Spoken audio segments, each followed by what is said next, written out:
Hey, welcome to the show. I'm Scott. There's Dave above me, and today we are going to review 2024's Nosferatu, directed by Robert Eggers, starring Lily Rose Depp, Willem Dafoe, and I don't remember the other names. Those were the two that just came off the top. It's a pretty small cast. Nicholas Hoult was, it was a very small cast, oddly enough. Yeah. I'll say his name one more time because I've only said it 4 times so far. Nicholas Hoult was Thomas Hunter. Okay. Bill Skarsgård was Count Orlok. Aaron Taylor-Johns, he looks familiar in this picture, but I can't place him. Plays Frederick Harding, the aforementioned Willem Dafoe. Emma Corrin was Anna Harding, which she looks nothing like the character when you see the picture of her on IMDb. I know. It's funny because the hair between Lily Rose Depp and her, one's a blonde, one's a brunette, but in the movie they switch.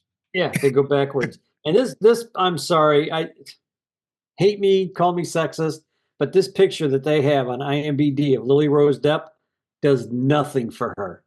If you get a chance, take a look at it. Somebody needs to change that picture because they just got this. Must be that bad. She's a pretty girl. I mean, she's a pretty girl, but this picture just does nothing for her. Okay, I know that was whatever. Whatever, dude. Ralph Ineson was Dr. Wilhelm Sievers? Yeah, Sievers, because it's an I, not an L. And with him, his voice, my God, everybody has heard this man in something, and he's been everywhere. Yeah. So that voice was really, and there's a guy called Simon McBurney, and I think Kat was right. There's a British sitcom called The Vicar of Dibley, and I love the series, the original series. Some of the extras were, but the original series was good. And this character, I think this is the same guy. I haven't looked it up. I think he's the same guy who played the choir director, which was a brilliant minor character in the series. And he can't sing. He doesn't really know any music. Great. Yeah. And he winds up being really good at it. That's the funny thing. Like he takes all these people who you would just like, oh, what is that? But that's a minor side note. And everybody else is, it's a small cast, like you said, very small. Yeah. I know what I think about it. You and I do not agree on this movie. Okay. Fair enough. I think you like it more than I do. Well, I will be more than happy to share my views of this movie. Let's get the positive out of the way first, which is you. Okay. No, all right. And I don't have all negative to say about it, but I have a couple of issues with it. So basically what we have here is another retelling of Dracula, Bram Stoker's Dracula, using the Nosferatu moniker, which of course came about because originally they couldn't get the rights to Dracula and made the movie Nosferatu. That's why the names are different, but damn, the plot points, the beats are all the same. It's the same story. So I have seen so many retellings of Dracula. It's nice to see this one. I liked the more occult bent to it. I thought that was kind of cool, something different. Right. And I mean, if you're going to redo it, you might as well make it different. Right. All I'm going to say is I have 2 complaints, and I would have preferred a happy ending. And the dialect, their dialect was so strong, I should have turned on subtitles. I had a really hard time understanding this movie. Whose dialect? All of them. I could hardly understand a single person in it. Yeah. So I wonder if you just had bad sound. I also have an audio processing disorder, so things have got to be very fucking clear. Other languages and stuff are very hard for me. It sounds like gibberish, so I should turn the subtitles on. A lot of stuff. Yeah. I don't hear anything. So. Right. Okay. That makes sense. So it was really hard if it's not clear. And it was a strong accent. And I enjoy this telling. I just wanted a happier ending. And that's, if you know Dracula, you know this story. It's just changed a little bit. I do agree with you. They did change. They made some big changes. And not all for the better. in my opinion. And I thought to myself, like you, if you've changed it that much, go ahead and give it the happy ending. Yeah. Like in The Hobbit, he changed it so much, go for the happy end. You've already added characters that didn't need to be added or whatever. You've already made the happy ending. Yeah. My folks, real quick. Yeah, go ahead, please. For anybody who's not watched us before or is new to the channel or has only watched a couple of us, we spoil everything. And I'm getting ready to do 2 major spoilers here. Well, first of all, the source material is over 100 years old. So yes. We're not spoiling anything of anybody's who read Dracula. There's some bits and pieces you may not. You know the story. I will say this. I enjoy the original Nosferatu, the silent version. Mm-hmm. I even like the crazy Klaus Kinski one better than this one. Interesting. Klaus Kinski was really slow, though. The one that he was in, the fact that he's a total nut job in real life didn't help matters to make that movie. But he stuck with, maybe too rigorously, but he stuck with the silent version. And I'll give you with the too rigorously to it. This one is cool because he does like add things here and add things there, like the showing on the ship. The locations. The locations were very nice. I have 3 big problems with this one.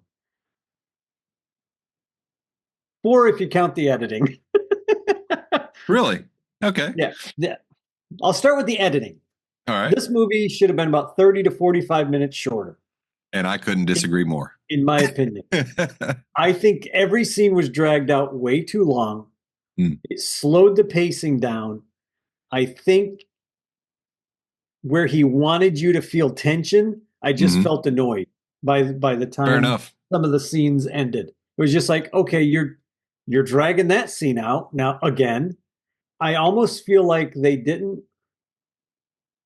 spent the money to shoot the film and didn't want to lay anything on the editing floor. That's how I felt. I really do think they needed an editor.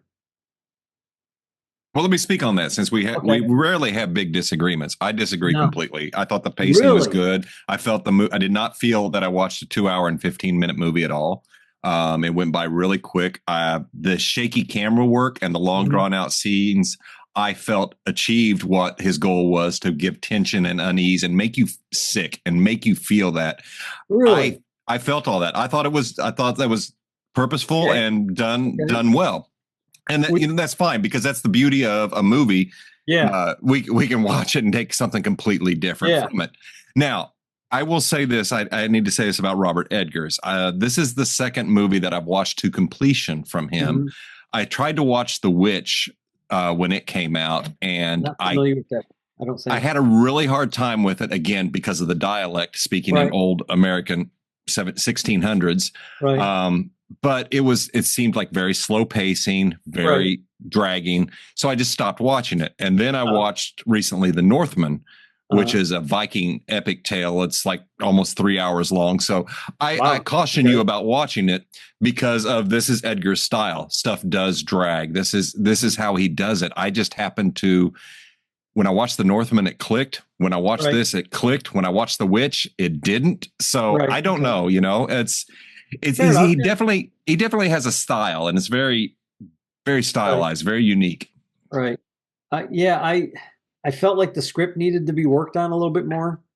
I really did. To me, and I know what they were going for. They were going for Jane, for lack of a better term, Jane Austen-esque BBC acting.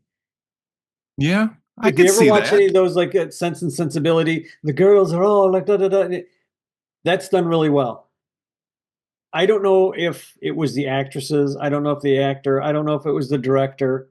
But I do blame a lot of this on the script. To me, it just it didn't pop enough for what I think he was trying to do. I think it needed a better writer, a better and more editing, more rewrites. I don't know, but for me, it just some of it just seemed really forced. You know what I mean? Like some of the loggerheads that you finally come to, you're like, well, that probably should have happened, you know, in their timeline 2 weeks ago. Yes, and right now it's just now happening.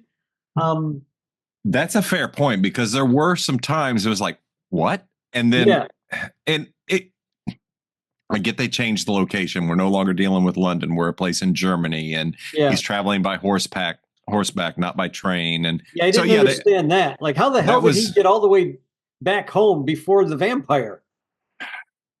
That was a hell of a horse, and those nurses. The vampire left a week before he escaped. Well, he was on a cruise. He was on a cruise. He took the Demeter cruise, and yeah. Well, anyway.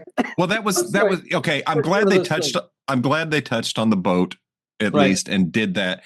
But and I know there's a movie that's based solely on that, but I still would have liked to seen a little more in this story. I didn't see Dracula's brides. I was expecting to see the brides show up, and it's like, where are the brides? Where are the brides? And that is missing from here. But damn, I thought the cinematography was absolutely gorgeous in this movie. The cinematography, the sets.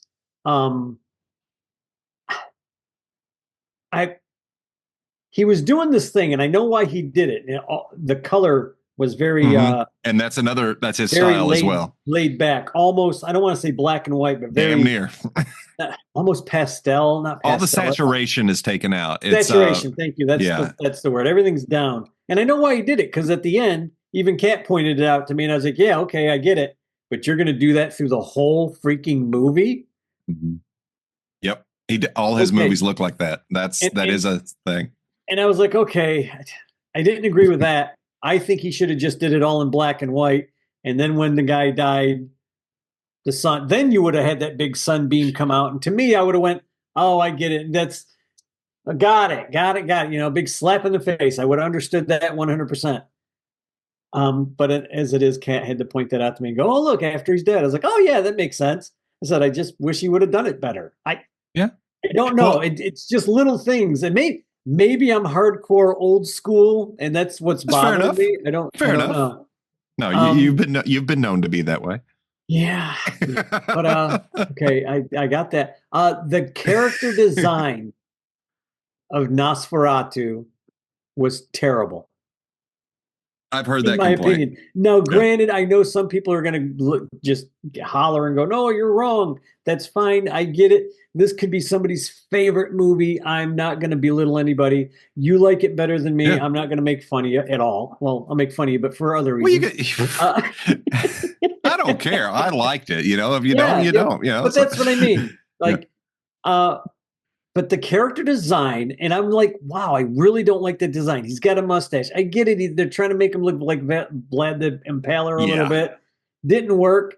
And then Kat said, no, he doesn't look like Vlad the Impaler. He looks like Snidely Whiplash. Oh, my God. Yes. And now I can't get that out of my head. I'm like, God, that's right. He looks just like Snidely Whiplash. I'm glad I didn't hear you say that before I watched. But I will say this about Count Orlok. He skipped leg day. Not only did he skip leg day, but I want to know what. Yeah, he did. I want to know why he's breathing so heavy. He's the undead who doesn't breathe.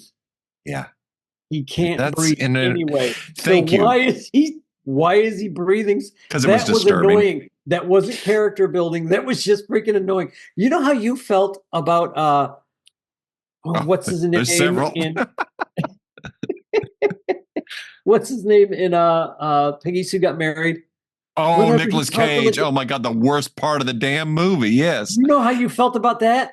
That's how I feel about fair point in this movie. That's a good point. And he's trying to talk, and I'm like, that's where I was losing it. Like, and I did read the subtitles when it came up, because I'm like, I have no idea what this guy is saying. Yeah. Look, Snidely Whiplash. That's all I'm saying. It is. It absolutely is. I would have liked to have seen, Look, I get where he was going with this. He went for a tragedy. He wanted to make it dark. He achieved all that. Yeah. And to some success, some people will like it, some people will hate it. Right. So, and that's perfectly fair. But I guess since I prefer Francis Ford Coppola's version is one of my all-time favorite tellings of this. Very good version. Yeah. It also deviates from the book, but it makes it, but it also makes it's a happy ending. It feels good, and it touches on a lot of things, and I really love that version. Yeah. And the original, and I like this better than the silent Nosferatu. But fair enough, I get it. Yeah, I wanted to see Dracula at least be somebody desirable. I wanted, at least to have that. So they kept him monstrous the whole time. And which in the book he is. Yes, I know that. Not a good-looking guy. Right. But I wish they would have touched more on him, his connection. I want to call her Mina, but it's not. They changed. I want them to touch on his connection to her more. Why? Just because he sensed her hair in a locket? But no, because she was already having. They were already connected when she was younger. Because he basically raped her when she was younger. That's right. So that's how the movie starts. But he wasn't physically there. Yeah. Or something. Why was he? It was confusing me. Like, what? Yeah. When did that happen? He wasn't really there. He wasn't really there. They talked about it been going on forever. Yeah. So I wish they could have explored that a little bit more. I wish I needed dummy cards for that one, because I'm like, wait a minute, he wasn't really there, but she felt. Wait, what? I was confused on that, and I don't. I can deal with the telepathic. I can deal with the telepathic connection. I mean, that's fine, but they never explained why he had that connection to her. Yeah, how they connected. The babies getting killed. Wow. Unnecessary. See, there's two scenes that I just found completely unnecessary. Orlok in the original one, he may have been evil, but he wasn't evil just to be a dick. Pardon the expression. Sorry, folks. He was because of his vampirism. This guy was being evil just to be evil. He wanted to hurt people for no reason other than to hurt people. And they, like you said, they made it more of an occult thing. I think that was a huge mistake. They should have left the Christianity version of it in there, because the Greek Orthodox nuns and the priest were helping them. And I was like, okay, good. I know they left that in, but then they're changed bringing that back in, but then they didn't. It was almost like, well, I felt like we had to leave that in. Well, yeah, you had to, because that's the story. But okay, you have to have Jonathan. I mean, whatever his name is, get back. Oh my God! Whenever he's back out, all of a sudden he's back into the realm of the occult, instead of wearing the crucifix and doing what he knows needs to get done. Okay, you could have mixed them a little bit better. That's, again, a problem. No, that's fair. That's a fair complaint. The baby scene with that just didn't need to be there. You didn't need it. I felt it was overplayed and, like you, unnecessary. Like you said that there were just scenes that you were like, why didn't you have a happy ending? I don't have a problem with the kids. I really didn't have a problem with that scene at all. I don't know why. I was like, huh. I guess I kind of felt it, seen it coming. I didn't expect them to show it at the level that they did. Right. That part might have been unnecessary. We could have heard just a scream or something, but yeah, they could have. I just have a whole problem with that scene. Again, it was never in any of the stories that I'm aware of. Yeah. Other than him going down to the village, or the women, the brides in the book Dracula, going down to the village and getting babies or getting dogs or whatever they were eating. Yeah. That they talk about. But that was just unnecessary. The scene that I found the most disturbing and unnecessary was when the guy went to visit his wife in the mortuary, or in the in the tomb and the necrophilia. That was absolutely unnecessary. I was just like, what? What? Why are you even having this? Well, that's where I was out. I was just like, okay, I'm done with this. I'm done. I'm done. What, this guy's absolutely lost his mind. I get it. He's lost his mind. They're trying to show how crazy deranged he was. Yeah. I get it. You already showed that. Yeah. You could have had him die in a much better way. Again, you've changed the story that much already. That's a fair point. You could have had him die in a better way, literally fighting Orlok. Yeah. You know, he could have been the first one through the door before what's-her-name dies, trying to kill Orlok, holding him in front. And because she was giving herself to Orlok, he could have been holding the guy in front of the window when the sun came up. And they both died. Something. I don't know. I just saw that and I'm like, what a just my opinion, just a dumb bit of writing. That's fair. Was unnecessary. There was another part that she reminded me of. He had the main character. I can't remember names because they were all changed. I was going to say they changed them all. Let me see. But has him sign a contract, basically signing his wife's soul away and is ending his marriage, and is like, what are you talking about? Yeah. What kind of bullshit was that? That was weird. That didn't make any sense. See, maybe this is where I couldn't hear, because I thought he was just signing the contract for the house. Nope. He signed away his marriage to the Count. So then that had to be like a mental cover, because that guy was never going to sign that. He couldn't read it. He couldn't read it. And it was an occult. It was like an occult document. It was almost like he was selling his soul. Not knowing what he was signing. Yeah.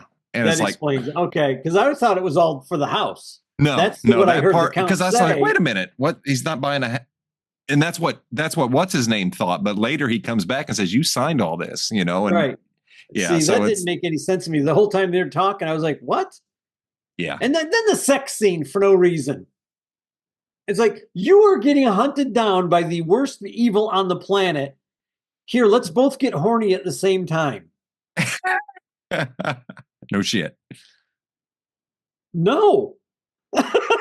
I'm sorry. The devil's chasing me right now. Not going to stop and have it. No, we're not getting it on right now. We're going to try and figure out a way to destroy this thing. There were just some scenes in there that just seemed so, for me, pry-barred in. Just shoehorned, just hammered in with a, round peg into a square hole to me. I was just like, I don't. Okay. And if those things would have been taken out, edited, hour and a half, hour 45 minutes, I think this would have been, for me, a much better movie. I would have been able to go, okay, I got it. I see. That's a good movie. Now it's a good movie.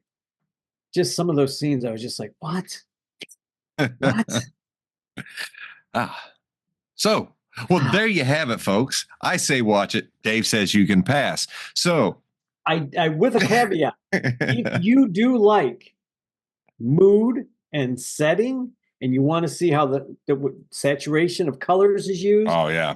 Like desaturation of colors is used. There's a lot of tricks used in this. A lot of camera stuff. Old school tricks. Yeah. Like a lot of in-camera stuff.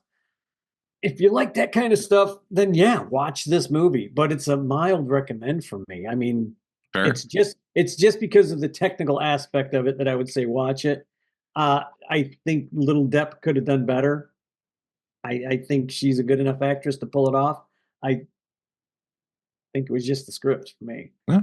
And I absolutely loved it and say watch it. So there you go, folks. We don't always agree. Oddly enough, yeah. Like I thought, I was really looking forward to this too. I thought for sure you were going to like it, but Kat likes it a little bit more than I do. Yeah.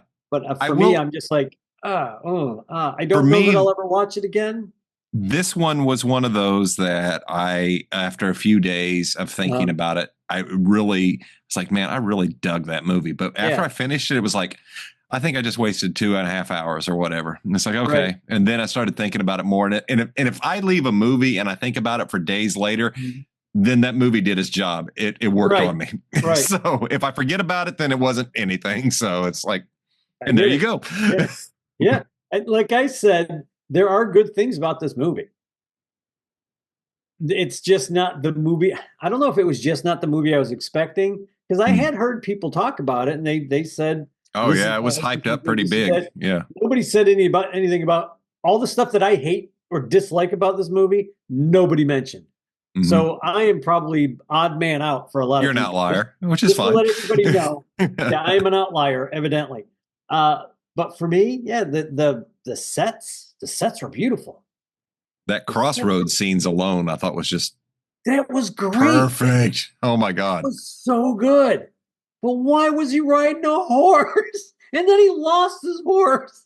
And then it's just weird things. The gypsies didn't really even bother me all that much. It was kind of it was cool to set that up. Yeah, and that was fine because that's all part of it, kind of, with the village and everything. And I just wish in every telling of this, everybody in that village, every time I watch any of these movies or stories, they just let him go on. Nobody says, no, motherfucker, you ain't going up there. There's a vampire up there. They know he's there. They actually tell him, but they don't stop him. They're like, oh, crazy American or crazy Brit. The old lady always tries to stop him. And again, try it again, but you ain't listening. Try it again. Nobody listens to her. I want somebody to do a vampire movie where somebody actually listens to these people. Well, then it would be really short. That's the problem with horror movies. When people do something that makes sense, you can't have it. Make it to where the guy's like, oh, you're not going to come to me? And you told me? Yeah, I'm coming to you. And cause all kinds of havoc because he stayed in the village like he was asked to. Okay, now that's brilliant. That would be a nice twist because, I'll listen. Okay, I'll go up there in the daytime or whatever. Yeah. Or maybe I should go back home. And maybe wreaks even more havoc because of the decision. I don't know. That's a neat take. But like takes, this is a unique take on the tale, and I enjoy watching every take every time. This is weird because we bitch about remakes. My God, how many times has this story been remade? Let's do it again. I'll watch another one. Vampires and Draculas and Nosferatus are. I think he would have been better suited just to keep with closer to the original version. Of the Nosferatu look. Like you said, he could have been handsome at one time. Like maybe he could have appeared to her in the dreams as this beautiful, handsome guy. That would have been something. Give a reason to think. Sees him, it's like, holy. Yes, because that would give a different level of tension if she's already got this impression. She's already physically drawn to that character.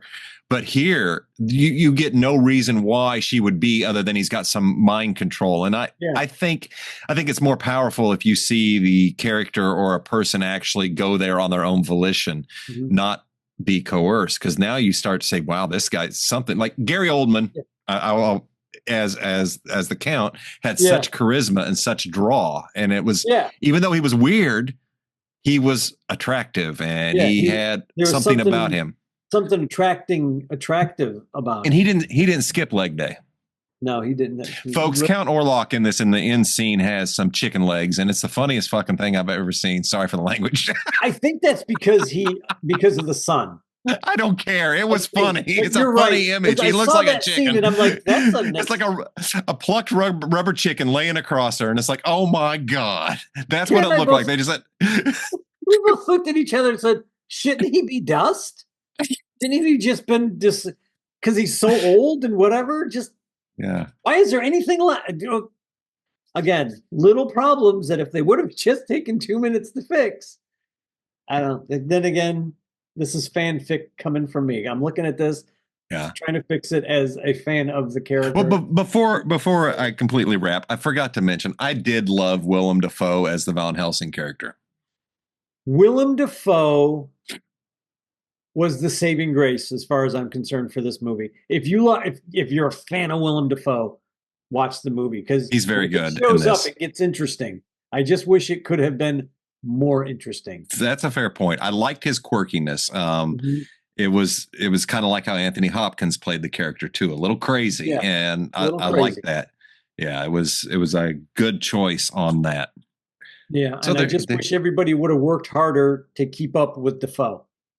That's a fair point. He was probably the best actor on the set, and it showed. Me, my money. Yeah. That's a valid point. So, folks, if you like our show, hit the like, hit the share, hit the subscribe, and join us next week with some more reviews, rants, raves, and what have you. Yep. Catch you later. Bye.